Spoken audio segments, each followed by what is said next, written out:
Ang dami naman nagawa natin.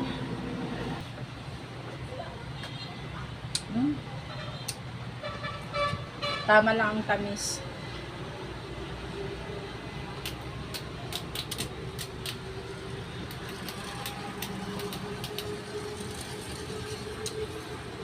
Wala ba eh. Mga kabags, gagawa tayo ng sagot gulaman. Ang mga ingredients ay sago na maliliit, gulaman na kulay pula, asukal, condensed, evap, and whisk cream. Isa na natin. Mula ng tubig, ang ilagay na natin ang sago.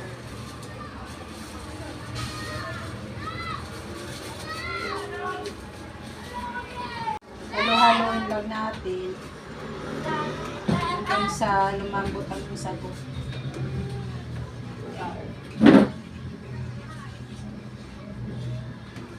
Haloin lang natin ang sago hanggang sa lumambot. Pagsasamahin lang natin ang gulaman at ang asukal.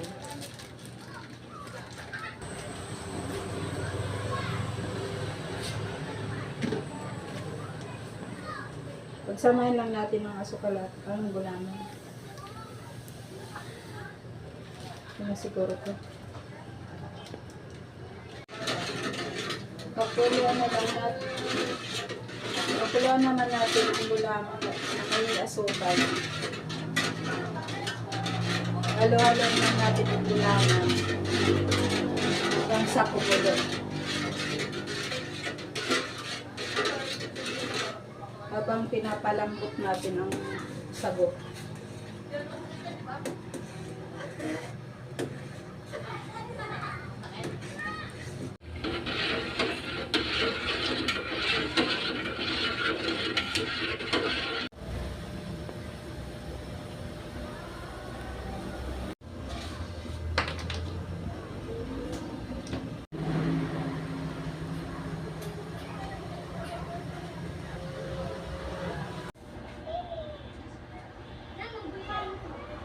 Salin lang natin yung gulaman dito sa may ice. Para medyo tumigas-tigas yung gulaman.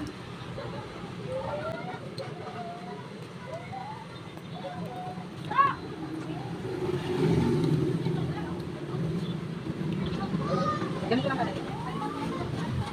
Ano-ano yung paglalagay ng gulaman. Hala! Ina.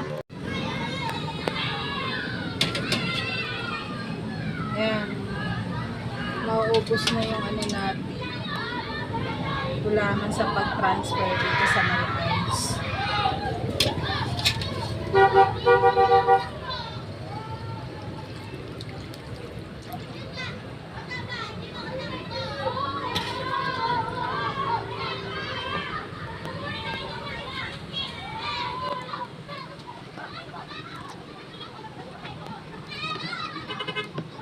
Halo-haloin lang natin para madurog yung gulaman.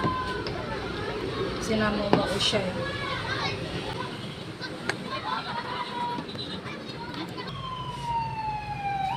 Ihalo natin ang sago.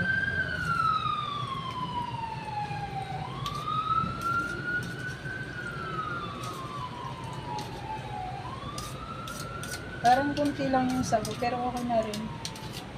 Parang hindi siya yun na yung kadami. Sunod, ilalagay natin ang evap.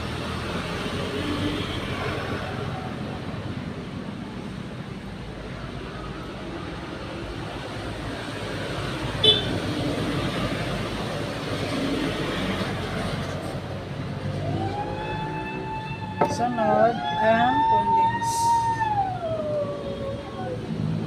Wala, punong-puno na day.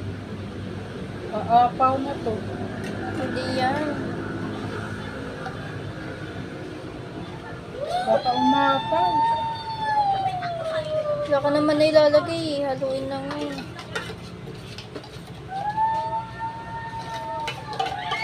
Simutin lang natin ang condense para hindi sayang.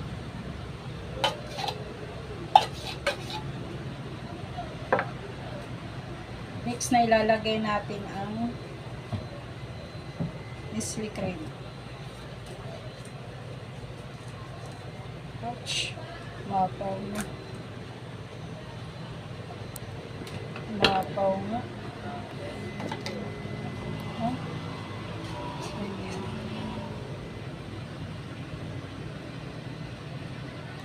Pag ginalo mo yan, naapaw yan. Tama lang.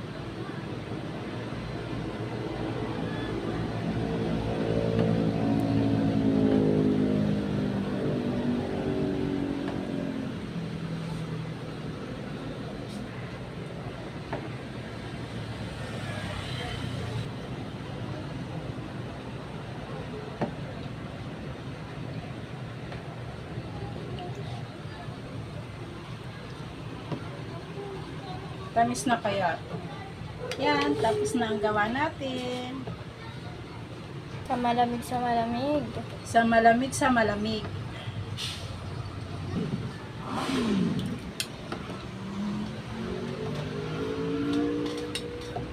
Dahil sa mainit ang panahon ngayon, tamang-tama lang.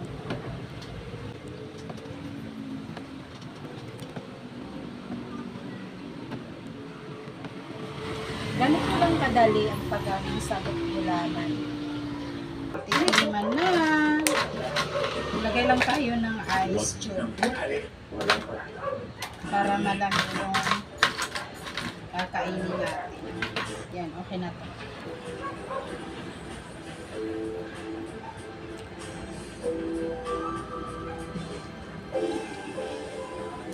Anika, Ay, santilo. kaya sa bak. Ano to?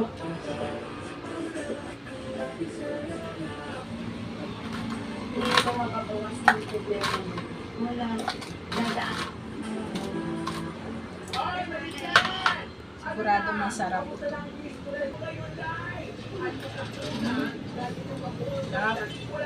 Malamig.